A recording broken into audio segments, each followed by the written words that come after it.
साहब पहली खबर, नई हुकूमत मुद्दत पूरी कर सकेगी या नहीं, सुना ये है। और फिर एक खबर है फॉर्मेशन कमांडर्स की नाजरीन, उसमें ख़ास तौर पर उन्होंने भट्टी साहब उन्होंने ये पॉलिसी पे आ जाते हैं। उन्होंने कहा है कि कुछ ऐसे अनासर हैं कि जो समाज और इदारे यानी फ़ौज के इदारे के माबैन एक डिवीजन पैदा करने की कोशिश कर रहे हैं। ये बयान आया है, बड़ा सख्त बयान है, मीनिंगफुल है और इस मुल्क की सिक्योरिटी से मुंसलिक भी है। आप क्या कहेंगे? बिस्मिल्लाहिर्रहमानिर्रहीम। देखें काजी साहब, खुदा ना खास्ता जिस मुल्क की फ़ौज कमज़ोर हो वहाँ दुश्मन मुल्क की फ़ौजें आ जाती हैं।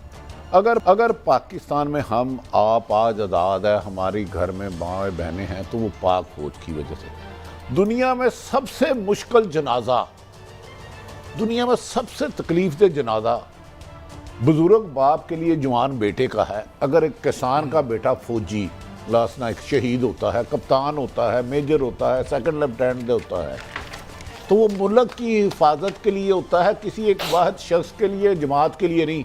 कुछ दिनों से चंद गंदे और गलीज लोगों ने पाक फौज के खिलाफ बेबुनियाद और घटिया प्रोपोगंडा शुरू किया। हम डे फर्स्ट से कह रहे हैं, खुदा के वास्ते सोशल मीडिया को लगाम डालें, इख्तलाफ राय ज़रूर करें, अदारों को आइन और कानून के मुताबिक बिल्कुल फेयर चलना चाहिए, लेकिन यार अपनी ही फौज पे, और तुम्हें तो भारत बनी है कि घर अगर आज़ाद ना होता कि हम सब बनी है कि हिंदू के दुकान के बाहर साफ कर रहे होते झाड़ू से। तो अगर इस मुल्क की तारीख की पाक फौज की लातदाद शहादतें, जंग में जाके माजूर जवान बच्चियां हमारी बेवा हुई, 4 महीने का बच्चा होता है कप्तान का, मेजर का, और जब उसके घर ये खबर जाती है कि उसका बेटा शहीद हो गया, तो उस बेचे ने अभी आंखें नहीं खोल ली होती, बोलना नहीं सीखा होता, चलना नहीं सीखा होता। लेकिन बदकिस्मती है, आपको याद होगा जब नवाज शरीफ साहब की हुकूमत गई तो उन्होंने भी उसका ज़िम्मेदार खलाई मखलूक को किया और बहुत ज़्यादा नामुनासिब अल्फाज कहे मौलाना फजलुर रहमान साहब ने, मोहतरमा मरियम नवाज साहबा ने और मोहतरम नवाज शरीफ साहब ने। इवन देखें एक बात है, खान साहब ने कोई ऐसा बयान नहीं, लेकिन चंद दिन पहले से खान साहब की तरफ से कोई नहीं आया। इमरान खान साहब की तरफ आएगा तो हम उसकी भी मजामत करेंगे, ये फौज मेरी है। लेकिन चंद दिन से हो रहा था, तो आज फॉर्मेशन कॉन्फ्रेंस थी और बहुत अच्छा किया आर्मी ने इसका रिएक्शन देखे। होता कौन है, कोई लगड़ बगड़ उठे और मेरी फौज पे इल्जाम लगा दे। यार हम सब कहते हैं सियासत में इंटरफेरेंस नहीं होनी चाहिए, किसी भी सरकारी इदारे की नहीं होनी चाहिए, लेकिन यार कौन माई का लाल है? ये सारे हुक्मरानों को इनके बेटे को मैं 5 लाख रुपए तनख्वाह देता हूँ, मुआना में जाके ना दहशत गर्दों के खिलाफ ऑपरेशन करे, कंट्रोल लाइन पर खड़े हो। ये जो सब अफसर है ना, इनके भी बच्चे हैं, और ये भी कभी कप्तान थे, कभी मेजर थे, कभी सिपाही थे। फौज का सिपाही तो जनरल से ज़्यादा बड़ा शहीद है, उसके तो घर में खाने के लिए रोटी नहीं होती। जब शहीद की जाती है तो पूरा गांव फख्र करता है कि हमारे गांव में शहीद आया। तो आप इस फौज को बदनाम करना, जो भी गंदे आंडे हैं ये छोड़ दें, इनके खिलाफ क्रैकडाउन FIA मेरी इतला के मुताबिक कर रही है और करना चाहिए, लेकिन इसके साथ साथ अदारों को भी न्यूट्रल रहना चाहिए। अब आ जाते हैं, हम आपकी नई हुकूमत मुद्दत पूरी करेगी। कादी साहब, मीर भी क्या बीमार हैं, बीमार हुए, अमीर भी क्या सादा है, बीमार हुए जिसके तो सुबह उसी उतार के लड़के से दुआ मांगते हैं, लड़के से दुआ लेते हैं, दुआ लेते हैं, दुआ नहीं ये बददुआ लेते हैं।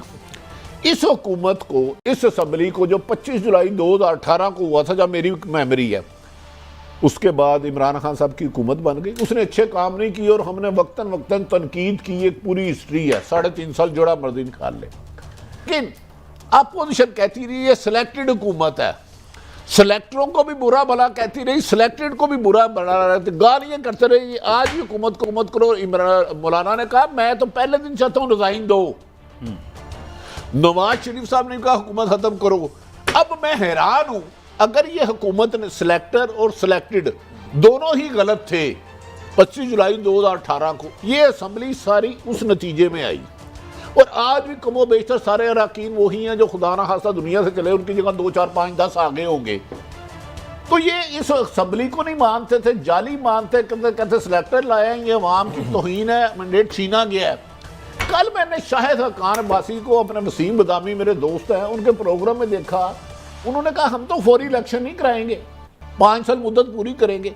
कादी साहब मेरी एक रहनुमाई करे, अदम एतमाद एक आईनी हक था, मैं आज भी उस पर कायम हूँ, मुझे जो मर्जी प्रोपेगेंडा करे। अगर कल तक ये नजायज़ हुकूमत थी, जब तक इमरान थे, असम्बलियाँ नजायज़ थी, फ्रॉड था, धोखा था, ये मुल्क से फ्रॉड था। अब यही असम्बलियाँ के अरकान हुकूमत अपोजिशन हुकूमत में आ गई है, तो कह रहे हैं 5 साल पूरे करेंगे। अब ये जायज़ हो गई धांधली अगर उस वक्त हुई थी। जी मलिक साहब। अच्छा काजी साहब, गुस्ताखी माफ, आपने अदम एतमाद के बारे में जो कल अपोजिशन थी आज हुकूमत थी, मलिक साहब उनकी राय देखी। इससे हमने बहुत कमसर ये सौर निकाले हैं। जिस तरीके से इस इलेक्शन पर 2018 में तनकीद की गई, मैं ये नहीं कहता फेयर हुए हैं, इमरान खान ने जहाँ जहाँ उनके दौर में करप्शन हुई सबसे ज़्यादा निशानदेही की। अचानक ये क्या मुआवजा हो गया? अगर 2018 के फ्रॉड के इलेक्शन थे, सिलेक्टर ने कराए थे, सिलेक्टेड हुए थे, फौरी इलेक्शन मानते नहीं थे और कहते थे अदम एतमाद तो उस वक्त तक कामयाब हो ही नहीं जा सकती जब तक ताकतवर ना हो। अब कहते हैं शाहिद हकान अब्बासी टाइम फ्रेम पूरा होगा, क्या ये मुआवजा हुआ? मुआवजा बड़ा आसान है। हमारी जो सारी जो 70 साल की तारीख है सियासी, वो यही बताती है कि अगर किसी चीज़ मेरे हक में है तो फिर वो असूल है, अगर ये ताकत में ना हो तो ये सिलेक्टेड है। मैं अभी भी समझता हूँ इसी वक्त अगर आप इनको निकाल देंगे, यही इमरान खान, यही असम्बली, यही MNA सारे सिलेक्टेड होंगे, ये एजेंट होंगे, ये इस्टेब्लिशमेंट के एजेंडे पे होंगे, वो इनको लेके आइए, यही बंदे कह देंगे इसी आधे घंटे के बाद। और इसी आधे घंटे पहले इसी वक्त इनसे पूछेंगे, ये कहेंगे पाकिस्तान का एक आइन है, उसका एक कानून है, उसके मुताबिक अदम एतमाद आई है, उसके मुताबिक वोटिंग हुई है, उसके मुताबिक हम यहाँ बैठे हैं, हमने 100% हर चीज़ लॉ पे की है। जो मेरा आर्गूमेंट, जो मैं आपकी बात को कंक्लूड करने चाह रहा हूँ, बात कानून की नहीं, बात उसकी इंटरप्रिटेशन की है। अगर आपकी नीयत बात है, अगर आपकी नीयत खुद गर्ज है, सेल्फिश है, तो आप कानून की डेफिनेशन वो करेंगे जो आपके हक में है। आपकी बात 200 नहीं 500% सही है। इन सब ने कहा था ये सिलेक्टेड असेंबली है, इन सब ने कहा था ये पीपल रिप्रेजेंटेटिव नहीं है। तो मेरे ख्याल में अगर मॉरली देखें, प्रिंसिपली देखें, तो कल जब इसने हलफ उठाया था ना वज़ीर आज़म ने, तो उसका काम था पहले कहता मैं असेंबली तोड़ता हूँ, ये इनलीगल है, ये करप्शन की पैदावार है, ये धांधली की पैदावार है। आई एम सॉरी, हम कल नए इलेक्शन कराने चाहिए। उस जो बात आप करें, मैं आपसे 100% एग्री करता हूँ। अच्छा काजी साहब, अब आप भी बताएं। नहीं, हमने वो बताया जो उन्होंने फरमाया, मेरी कोई राय नहीं है। जो उस वक्त पकड़ाया, बिलावल साहब कहते रहे, जरदारी साहब कहते रहे, मौलाना साहब तो हदें भी क्रॉस कर गए।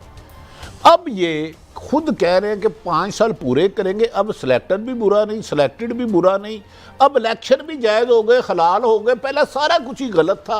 ये मुआवजा हुआ क्या, क्यों? भट्टी साहब, पहले तो बताऊं, ये बड़ी पेचीदा सूरत हाल है। पहली बात तो ये कि मेरी अब तक की खबर ये है कि इमरान खान असम्बली में वापस नहीं आ रहे और वो अपोजिशन लीडर इन्हें कोई इधर से फाड़ दाड़ के मतलब उधर से मुनर्रिफीन से बनाना पड़ेगा। एक तो बात यह कि इसकी क्रेडिबिलिटी वैसे ही खत्म हो जाएगी। दूसरी बात यह कि जरदारी साहब बिल्कुल इलेक्शन में नहीं जाना चाहते। वो कहते हैं जी हम अपनी 1.5 साल हुकूमत करेंगे और असम्बलियाँ बहाल रहे।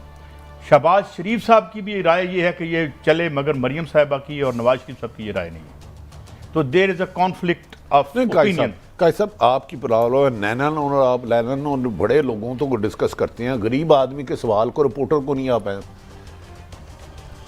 इमरान खान तो असम्बली में नहीं आ रहे, उन्होंने अवाम में जाने का फैसला कर लिया। मेरे ख्याल में उन्हें रिजाइन नहीं देना चाहिए, लेकिन उनका हक है। मेरा सिर्फ मौक़िफ़ है ये असम्बली गलत थी, फ्रॉड थी, 2018 का धोखा था बकौल अपोजिशन के उस वक़्त की। आज शाहिद हकान अब्बासी जो सारी उम्र कहते रहे कि अदम एतमाद आ नहीं सकती, आके कामयाब हो गई।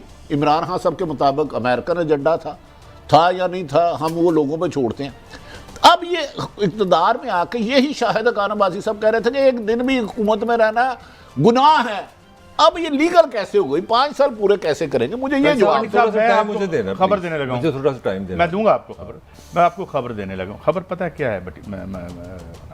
सर बात यह है कि बाकी सारी चीज़ें ठीक हुई, एक मिसकैलकुलेशन हो गई। बड़ा इफेक्टिवली इमरान खान की मकबूलियत का जिन बोतल में बंद हो रहा था और उसने 1.5 साल में बंद हो जाना था। तो जो सबसे बड़ी मिसकैलकुलेशन हुई कि वो जिन जब बाहर आया और पब्लिक रिस्पांस आया तो इक्वेशन बिगड़ गई, एक्स फैक्टर आ गया। एक तो बात मैं ये आपको अर्ज कर दूं, अब इसको कैसे मैनेज करना है, अब इस पे हमारे बड़े सोच विचार करेंगे और अपनी अपनी बिसात बिछाएंगे।